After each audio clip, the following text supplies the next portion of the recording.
Hey, good morning, everyone. I'm Josh Breslow. Thanks so much for being here with us on WKRN.com and on Facebook Live. So today we're talking about human trafficking, specifically when it comes to teenagers and the impact that we're seeing right here in Tennessee. News 2 is working on a series of stories that will air all day tomorrow as we investigate teen trafficking and the effects on the state. We do these different projects every couple of weeks where we do focus on one topic that a lot of people are talking about to kind of get different views on it and see exactly what we can investigate on it and bring you the important topics. So as you see there, Alex Dennis, she has worked on several of these stories. And Alex, thanks so much for being here with us today. Thank you, Josh. I appreciate you.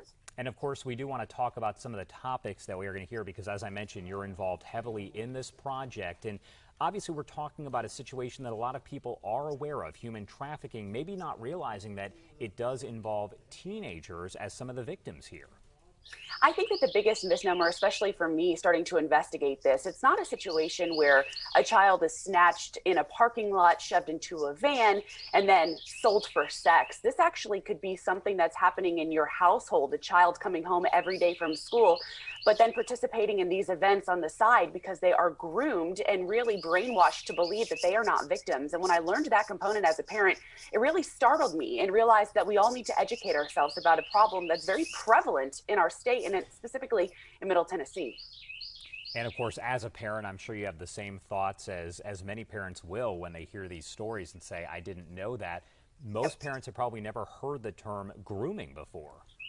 And that was something, too, that I learned when I have done some of these series working with law enforcement. Specifically, I interviewed the TBI for this story, but all law enforcement across the state work together. They share information to really prosecute and bring these criminals to justice. But that grooming word and terminology is that these traffickers or the predators, they actually form a relationship with these teens.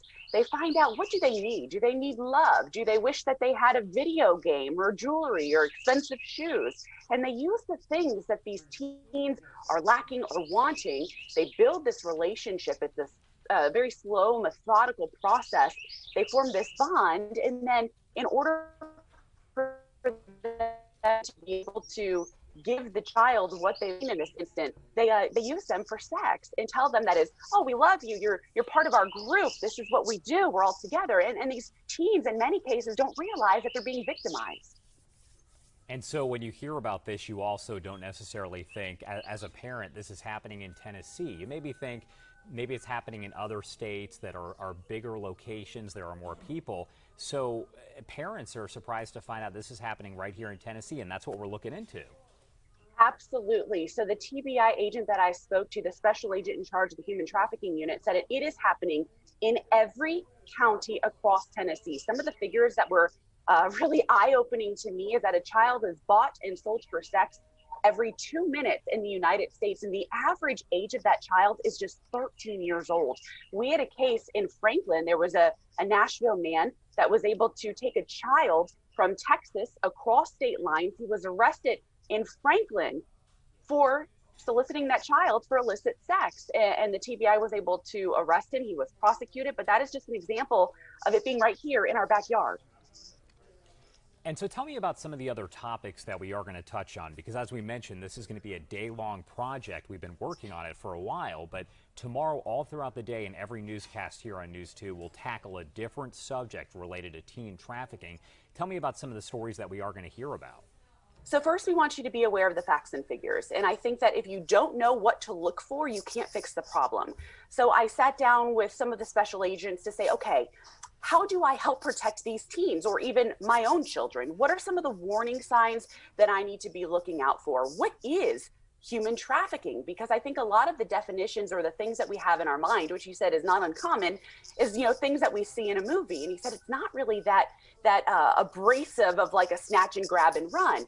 He said there are things that stick out to you that you should start thinking about. Do you see a teen or a child alone at a hotel or a truck stop? Do they not have identification? Are they not sure where they are? Are they forming relationships with older men? Because specifically, men tend to be the perpetrators of this crime and target young girls. While it spans all socioeconomic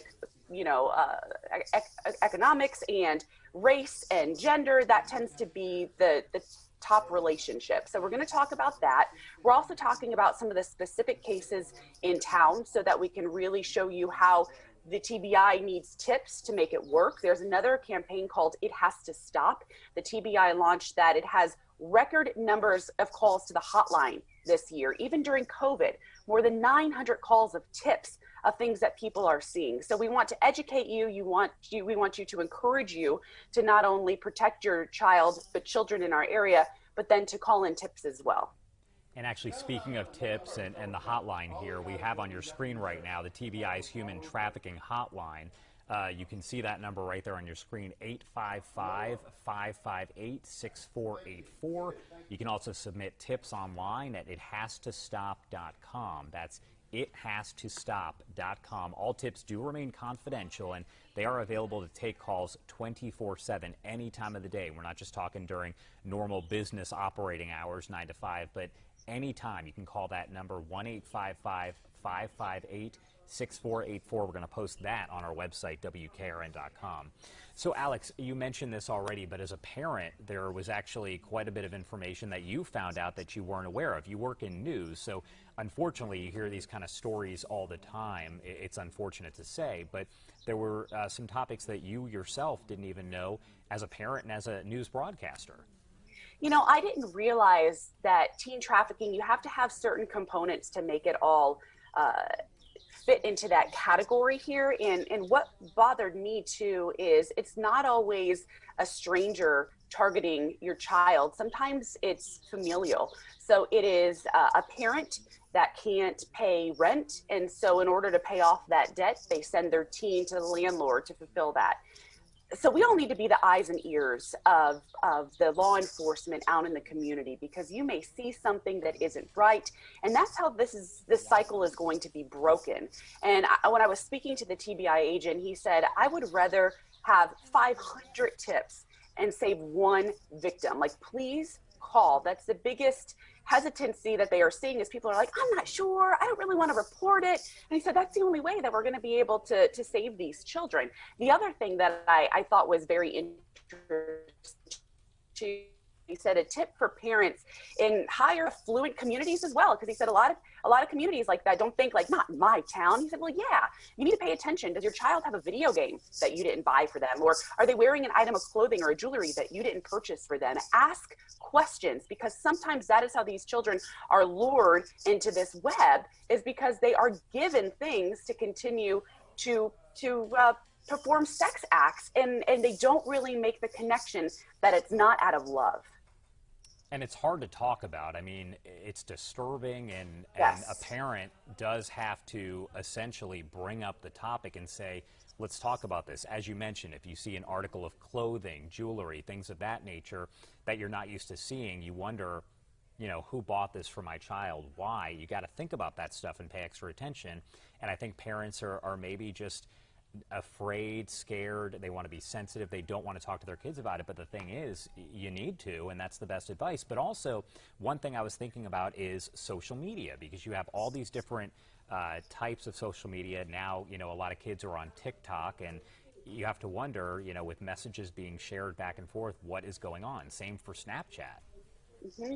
And I asked specifically about social media and how it plays into this. And he said, the special agent said to me, you can't always think of it being a stranger finding your child. It can be a former classmate that is now older, that they already have a relationship with. So you need to look within their peer group as well. Those clearly that are older than 18 would be the predator here, preying on some of these teens. And he said, but they have this relationship because they know each other, and they know the things that make your teen tick, and the things that maybe they're unhappy about or they're emotional about. And those type of traffickers and predators that may only be in their 20s will target that and use that against your child.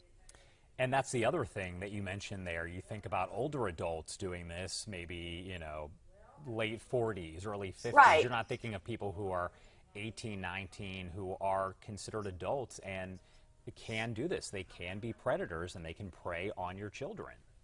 And I think that dynamic was really interesting for me too, and eye-opening, because I could see, I mean, I was once a teen and I fell in love with an older guy. You know what I mean? Like, you can see, not that old, but but you know what I'm saying? Like, you can see that. Right. You can see how a teenager, a young teen that's into someone can fall into this trap. And so as a parent, you have to be hyper vigilant to know exactly what's going on. And the special agent brought up something too that I thought was interesting. He said, yeah, this topic can be uncomfortable. And a lot of the times maybe your teens will shun you off. And he said, but if you start having these conversations when they are younger and you become that trusted resource, when they are presented with something that seems scary, that seems unfamiliar, you're going to be the source, because they're going to go to someone. They're going to ask someone the question, and you want it to be you. You want them to be able to be like, hey, mom, does this seem weird?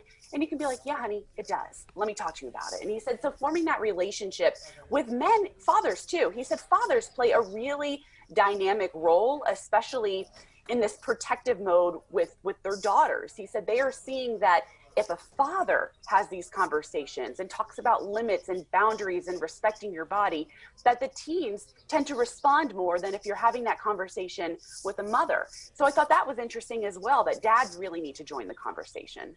Yeah, because you would think, just, I guess, stereotypically that the mother would be the one to have that conversation, but it's not just the mother. The father needs to do it as well. So we're going to have that special series of stories, as we mentioned, all day in every newscast tomorrow, Trafficking Teens. You can watch one story in each newscast, and then you can catch them again at WKRN.com. Alex, before we let you go here, what else do you want to make sure that people are aware of about this special series of stories and about teen trafficking in general? I think that we all need to take responsibility and realize that, yes, it is in our community, but that doesn't make our community bad. It means that we have a responsibility to change it. And I think that when we do these types of stories and highlight things that may be uncomfortable to talk about, it's because our goal is to help fix an issue and keep people safe. That is our number one mission when we do these types of stories. So we hope you tune in and not only learn this information, but maybe share it with your mom group, share it with your family, share it with your friends, so that everyone collectively takes a responsibility and commits to that role of making sure that our teens and our kids in our area are safe. All right, Alex, thanks so much for joining us for this. I appreciate it. Thanks for your hard work putting all this together. It's my pleasure. Thank you. All right, and as we've mentioned a few times here, Trafficking Teens, you can catch all those stories each and every newscast starting at 4 o'clock tomorrow morning, going all the way until our 10 o'clock newscast at night. One story for each of our newscasts there, so be sure to watch, and you can catch those at WKRN.com.